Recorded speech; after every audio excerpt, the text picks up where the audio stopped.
brought to you by Nova शुद्ध घी। जब जब खाए दिल खुश हो जाए, सदियों का नोवा शुद्ध देसी घी, सपना स्वस्थ भारत का। I love घी। तो आदाब, नमस्कार, गुड इवनिंग, सत श्री अकाल। एक बार फिर आप तमाम लोगों का स्वागत है क्राइम तक की कहानी के इस एपिसोड में। उम्मीद है पूरी फैमिली अच्छी होगी, अपना और अपनों का ख्याल रख रही होगी। कल कहानी की शुरुआत में आपको मुंबई में होस्टेज सिचुएशन के बारे में बताया था, जब एक शख्स ने 17 बच्चे, एक बच्चे की दादी और एक स्टाफ को होस्टेज बना लिया था।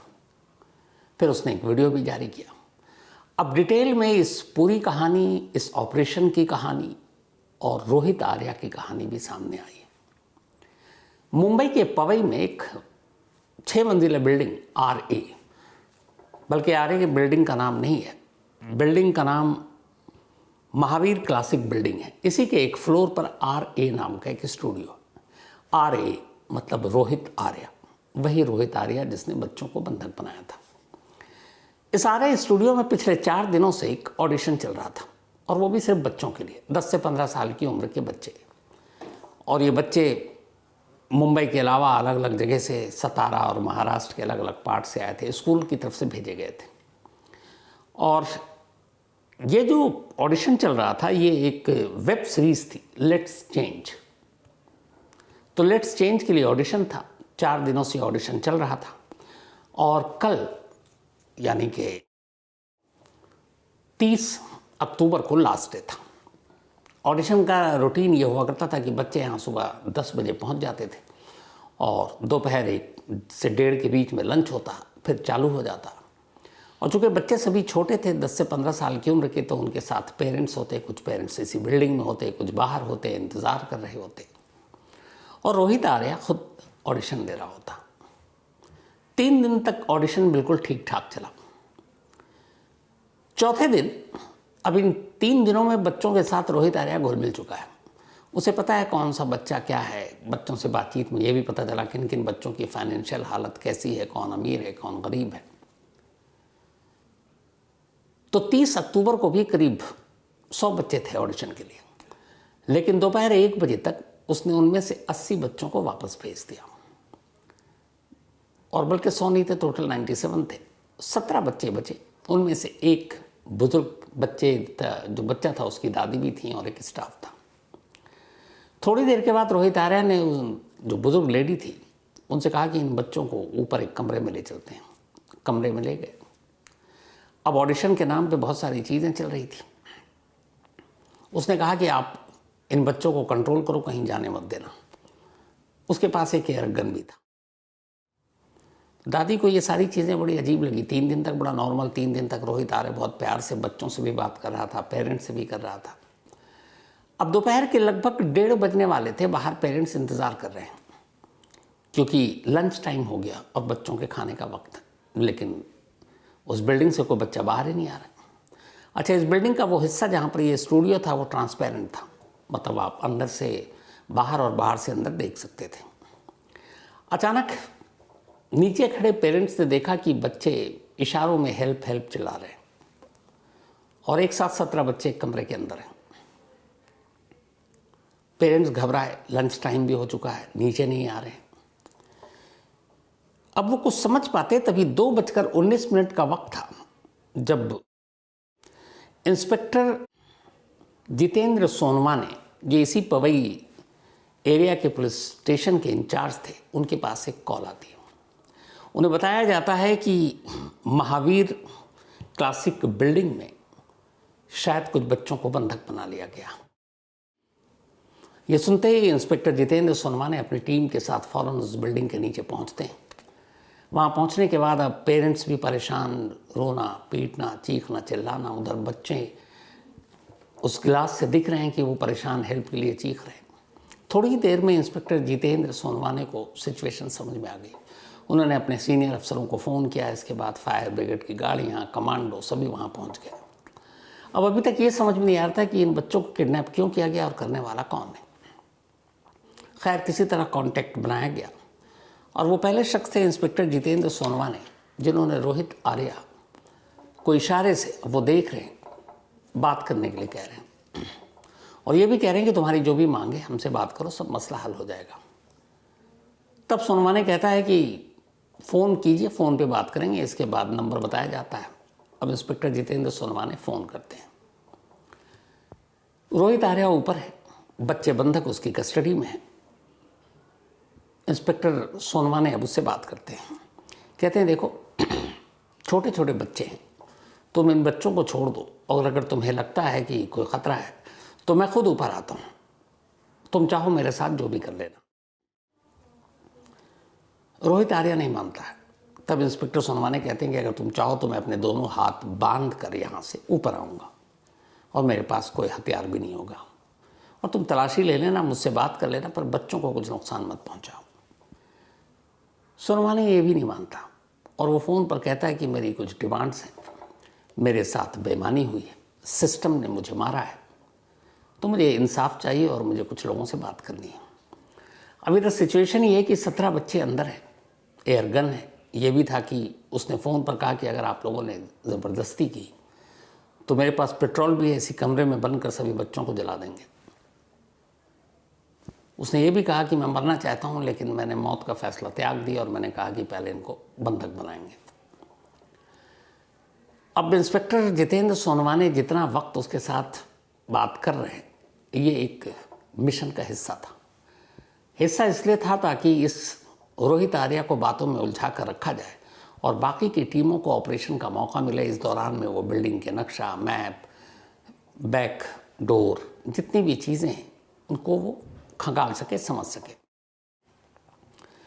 अब इस बिल्डिंग में अक्सर ऑडिशन टेस्ट हुआ करता था, बहुत सारे बच्चे आते थे और भी तो भीड़ रहा करती थी। आसपास में और भी बिल्डिंग थी। उन बिल्डिंग के लोगों ने भी जब देखा है इतनी बड़ी तादाद में पुलिस आ गई है, फायर ब्रिगेड की गाड़ियाँ हैं, कमांडोज पहुंच गए हैं, तो वो भी घबरा गए। इधर जितनी फोर्स उतनी फोर्स को देखकर जो बच्चे ऊपर बंधक बने हुए उनके पेरेंट्स घबरा गए और ये घबराने वाली बात थी। 17 बच्चों की ज़िंदगी का सवाल था और ऊपर एक शख्स धमकी दे रहा है। तो सोनवाने लगातार कोशिश कर रहे हैं कि रोहित आर्या से बात करें, उसे उलझाया जाए। इस दौरान में जो उनके सीनियर हैं ये सब अपना अपना काम कर रहे हैं। फिर उस बिल्डिंग की इतनी देर में जो भी लोग थे और बाकी उनसे बातचीत कर, क्योंकि बिल्डिंग के सिर्फ एक फ्लोर पे ये होस्टेज सिचुएशन था, बाकी सब फ्री थे, तो उस बिल्डिंग के ओनर और बाकी लोगों से फिर बातचीत की गई, बाकी के रास्ते समझे गए। फिर पता चला बैक साइड में एक रास्ता है और वहाँ से ऊपर चढ़कर इस फ्लोर पर, ये 4th फ्लोर था जहाँ पर बच्चों को बंधक बनाया गया था, तो इस 4th फ्लोर पर पहुँचा जा सकता है। लेकिन इसमें रिस्क ये है कि अंदर पहुँचने के लिए एक विंडो है, उस विंडो को काटना पड़ेगा और अगर विंडो काटने के दौरान कहीं रोहित आर्या को भनक लग गई तो कुछ भी कर सकता है, क्योंकि 17 बच्चे इस वक्त उसके निशाने पर हैं। इंस्पेक्टर जितेंद्र सोनवाने को ये बात अच्छी तरह मालूम थी, इसीलिए वो पहले अपनी तरफ से भरसक कोशिश करते रहे कि रोहित आर्या को समझाएं, उसकी सारी मांगों को। उन्होंने कहा बैठ कर बात कर लो, मुझे बंधक बना लो, मैं आ रहा हूँ, उसके बाद तुम अपनी डिमांड जिसके सामने रखनी है रखो। लेकिन रोहित आर्या ने इंस्पेक्टर को ऊपर आने की इजाज़त नहीं दी, बल्कि कहा कि अगर आप ज़बरदस्ती घुसते हो या कोई भी पुलिस वाला घुसता है तो फिर मुझे मजबूरन वो कदम उठाना पड़ेगा जो मैं नहीं चाहता हूँ। यानी सीधे सीधे बच्चों को मारने की धमकी थी। अब इधर जब बिल्डिंग का नक्शा सामने था, फायर ब्रिगेड के सबसे 2 होनहार अफसरों को लिफ्ट के ज़रिए बैक साइड से बिल्डिंग के 4th फ्लोर तक पहुंचाया गया। वो जो उनकी गाड़ियों में लगा होता है, हाई राइज बिल्डिंग में जब आग लगती है जिसका इस्तेमाल होता है। और 4th फ्लोर तक उस हाई राइज जो लिफ्ट है उसके ज़रिए पहुंचाने में कोशिश ये थी कि एक तो कहीं से भी हल्की सी भी आहट या भनक सुनाई ना दे रोहित आर्या को। नंबर 2, वो लगातार इस तरफ उलझा रहे फ्रंट साइड में जिधर पुलिस और कमांडो और फायर ब्रिगेड के बाकी स्टाफ हैं, और एक बंदा उससे लगातार बात करता रहे ताकि उस बातों में उसको उलझा कर रखा जाए। ये काम इंस्पेक्टर जितेंद्र सोनवाने कर रहे थे। बीच बीच में डीसीपीपी आए थे, उन्होंने भी बात करनी शुरू की। अब ये बातचीत और उधर बैक साइड में ऑपरेशन, फायर ब्रिगेड की टीम पहुंचती है, बड़ी सावधानी से एक विंडो के ग्लास को काटती है और इतनी बारीकी से कि ज़रा सी भी आवाज़ ना हो। उस ग्लास को काटने के बाद अब उसमें इतनी जगह बन चुकी थी कि एक शख्स एक बार में अंदर दाखिल हो, यानी 4th फ्लोर की उस बिल्डिंग में दाखिल होने का रास्ता मिल चुका था। लेकिन ख़तरा यही था कि अगर उस रास्ते से दाखिल होने के दौरान रोहित आर्या को ज़रा सा भी शक हुआ या भनक लगी तो फिर कुछ भी हो सकता था। फिर तो पूरी मुंबई पुलिस, कमांडो, हर एक पर उंगली उठती, क्योंकि बात मासूम बच्चों की जान की थी। खैर, जब रास्ता बन गया तो फायर ब्रिगेड के दोनों अफसर पीछे होते हैं और 2 कमांडो उन्हें उस खिड़की के ज़रिए अंदर भेजने की तैयारी होती है। एक एक कर दोनों कमांडो उस बिल्डिंग में अब दाखिल हो चुके थे। बेहद दबे कदमों से अब वो धीरे धीरे आगे बढ़ते हैं। बिल्डिंग ओनर और बाकी लोगों से उस बिल्डिंग का वो नक्शा समझ चुके थे। उन्हें ये भी मालूम था कि इस वक्त जिसने हॉस्टेज बना रखा है बच्चों को वो किस कमरे में है। बाकी मैप के ज़रिए सारा नक्शा समझ चुके थे।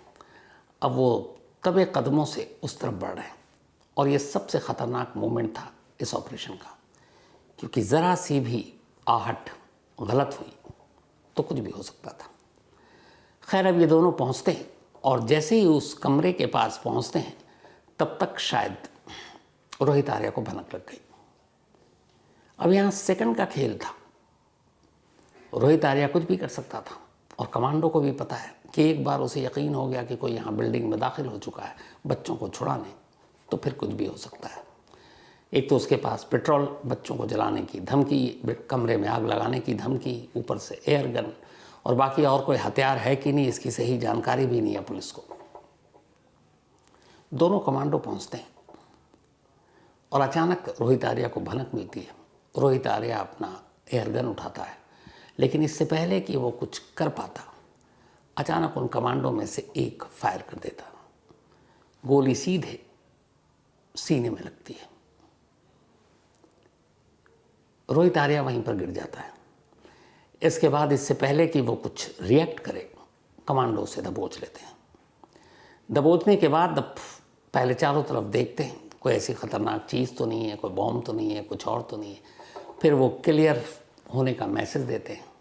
इसके बाद आनन फानन में कमांडो और बाकी दस्ता ऊपर आता है, बच्चों को अपने कब्जे में लेता है। नीचे खड़े बस में बच्चों को बिठाया जाता है, उन्हें अस्पताल ले जाया जाता, क्योंकि उन सारे बच्चों को शॉक लगा था। छोटे बच्चे थे, 10 से 15 साल के। और उस बच्चे की दादी, जिस दौरान में ये ऑपरेशन हुआ, उनको भी चोट लगी सर पर और हाथ में, उन्हें भी हॉस्पिटल ले जाया गया। अब बच्चे पुलिस के कब्जे में थे, सुरक्षित थे, महफूज थे। उनको एक अलग बस में अस्पताल ले जाया गया। इस दौरान में रोहित आर्या को पुलिस वाले फ़ौरन लेकर अस्पताल जाते हैं। गोली सीने में लगी थी, बचने की गुंजाइश कम थी। थोड़ी देर के बाद डॉक्टरों ने उसे डेड डिक्लेयर कर दिया। रोहित की मौत हो गई। ये जो 80 मिनट था इंस्पेक्टर जितेंद्र सोनवाने की नज़र में, 2:19 से अगले 80 मिनट तक, ये उनकी ज़िंदगी का सबसे खौफनाक पल था। ऐसा पल, ऐसी चीज़ें इससे पहले उन्होंने कभी एक्सपीरियंस ही नहीं किया। एक साथ 17 बच्चे, एक बच्चे की दादी और एक स्टाफ, 19 लोगों की जान खतरे में थी और एक शख्स एक पूरे कमरे में इन सभी को बंधक बनाकर अपनी मांग रख रहा था। कुछ भी हो सकता था, लेकिन इंस्पेक्टर जितेंद्र सोनवाने ने रोहित आर्या को लगातार फ़ोन पर अपनी बातों से उलझा कर रखा और इसी उलझावे की वजह से कमांडो को मौका मिला, फायर ब्रिगेड के अफसरों को मौका मिला रास्ता बनाने का। वो अंदर दाखिल हुए और फिर गोली चली, जिसमें रोहित आर्या की मौत हो गई। अब बच्चे सब सुरक्षित हैं। अब सवाल यह है कि रोहित आर्या ने ऐसा क्यों किया। पुलिस ने इसके बाद पूरी कुंडली खंगाली। जब कुंडली खंगाली गई तो पता चला कि रोहित आर्या न क्रिमिनल है, न टेररिस्ट है, न उसका कोई क्रिमिनल बैकग्राउंड है, बल्कि वो तो एक समाज सेवी टाइप का शख्स था। उसने बच्चों और स्वच्छता अभियान में बढ़ चढ़कर हिस्सा लिया और वो हमेशा अच्छे काम करता था। तो फिर इन बच्चों को बंधक क्यों बनाया। एक वीडियो कल आपको सुनाया था।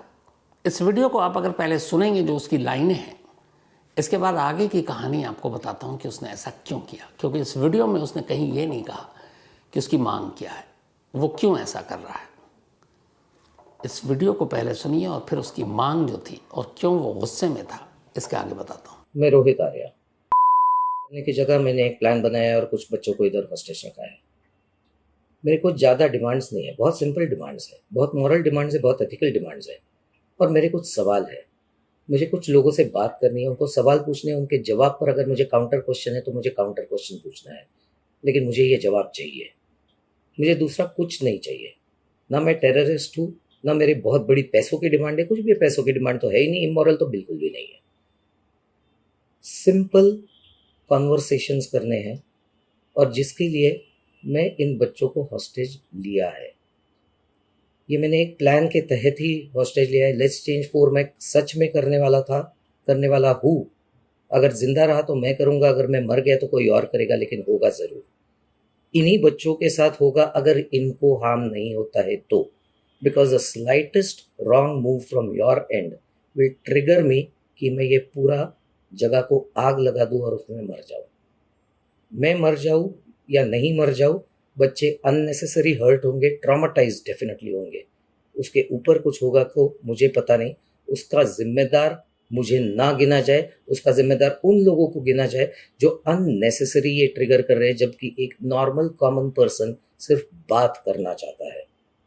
मेरी बातें खत्म होने के बाद मैं खुद ही बाहर आऊँगा। मैं अकेला नहीं हूँ, मेरे साथ और भी लोग हैं। कई सारे लोगों को ये परेशानियां है और ये मैं सल्यूशन देने वाला हूँ सिर्फ बातें करके।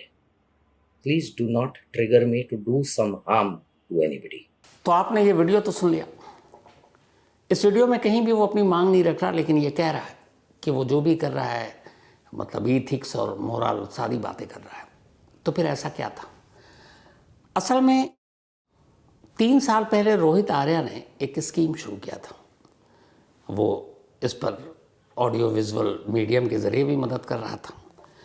स्वदेश मॉनिटर प्रोग्राम एक उसने ये शुरू किया, स्वच्छता अभियान से जुड़ा हुआ, और ये असल में एक क्लीननेस ड्राइव थी जो स्कूलों में चलाने के लिए थी, और ये उसका अपना कंसेप्ट था।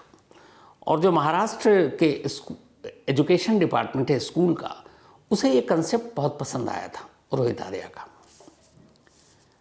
क्योंकि इसके ज़रिए स्कूल की सफाई, बच्चों में सफाई को लेकर जागरूकता, और उसका एक और भी था माई स्कूल ब्यूटीफुल स्कूल।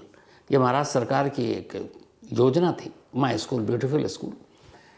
इस प्लान से भी वो जुड़ा हुआ था, और स्कूलों में कैसे सफाई करें, कैसे क्या करें, तो उसको अलग अलग महाराष्ट्र गवर्नमेंट की तरफ से इसी को लेकर प्रोजेक्ट मिलता था। और साफ सफाई और अच्छे स्कूल के लिए फिर सरकार स्कूलों को अवार्ड देती थी, और उस पैनल में ये भी था रोहित, क्योंकि स्कीम इसकी थी, योजना इसकी थी, और इसको बहुत सराहा गया था जिस तरीके का ये काम स्कूलों में रोहित आर्या ने किया था शुरू, साफ सफाई को लेकर, स्कूल को खूबसूरत रखने के लिए लेकर।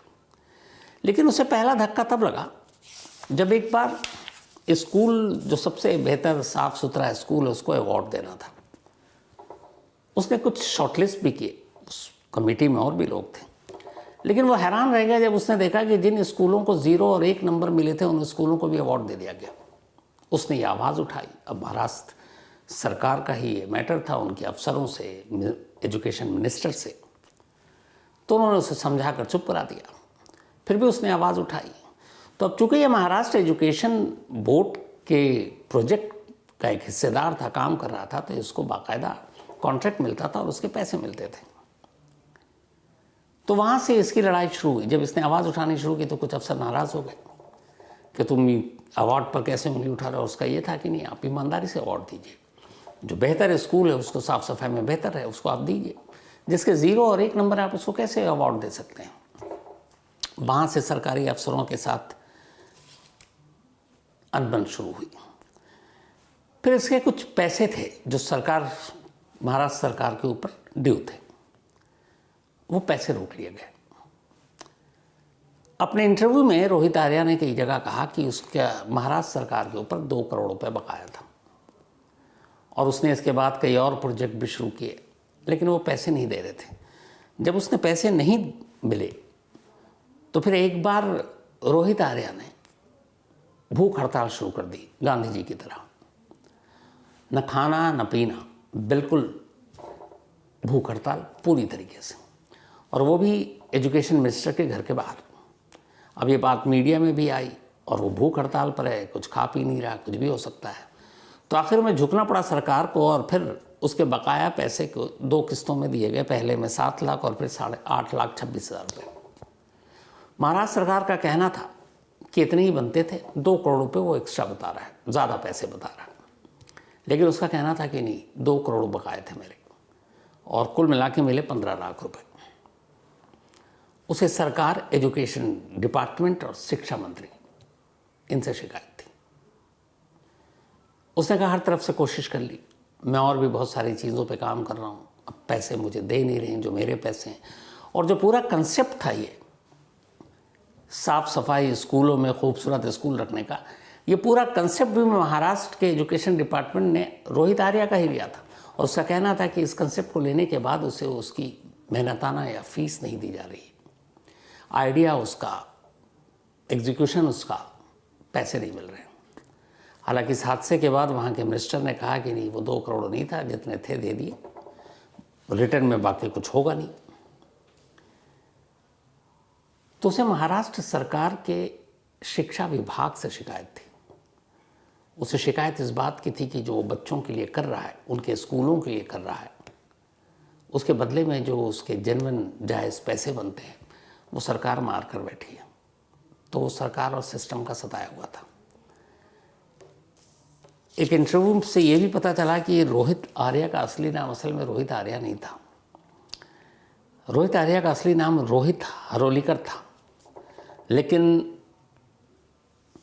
अपने अपर कास्ट नेम को उसने ड्रॉप कर दिया था। उसकी सोच थी कुछ कास्ट और जाति जो समाज में हमारे ये नासूर की तरह है, तो उसने कहा नहीं मैं अपने अपर कास्ट वाला सरनेम नहीं रखूँगा। पूरी ज़िंदगी उसकी बेदाग रही, कभी कोई क्राइम नहीं, कभी कोई क्रिमिनल बैकग्राउंड नहीं। मुंबई में जिस जगह पर रहता था वो उसके एक जानने वाले का फ्लैट है जो अमेरिका में है पिछले 4 सालों से, और वहीं रह रहा था। और इसी स्टूडियो में अपने नाम से रोहित आर्या स्टूडियो में वो ऑडिशन लेता था, अलग अलग बच्चों साफ सफाई पर फिल्में बनाता था, और जो सारे महाराष्ट्र के स्कूलों में अच्छे खासे तौर पर दिखाए जाते थे। और इसीलिए जो ऑडिशन था महाराष्ट्र के स्कूल के ही बच्चे आए थे अलग अलग जगहों से। बट ये इस बार एक वेब सीरीज था। अब रोहित आर्या तो खैर है नहीं, 17 बच्चों की जो उस वक्त सिचुएशन थी, जाहिर सी बात है उसमें जो पुलिस कमांडो को सही लगा उन्होंने किया। लेकिन सवाल ये है कि अगर सिस्टम ने रोहित के साथ इंसाफ किया होता, उसकी मांगों को माना होता, उसकी जायज़ मांगों को माना होता, तो शायद वो ये कदम उठाता ही नहीं। तो अब यहाँ पे 2 पहलू हैं। एक, 17 बच्चों को वो जो किडनैप 80 मिनट, किसी भी माँ बाप से पूछिए उनके दिल पर क्या बीती होगी, कुछ भी हो सकता था। और दूसरा पहलू ये है कि रोहित को ये करने के लिए मजबूर किसने किया, सिस्टम और सरकार ने। यही अफसोसनाक सच भी है। तो खैर फिलहाल कहानी में इतना ही। अब आपसे मुलाकात होगी कल रात 9 बजे किसी नई कहानी के साथ। तब तक अपना और अपनों का ख्याल रखिएगा। Thank you very much.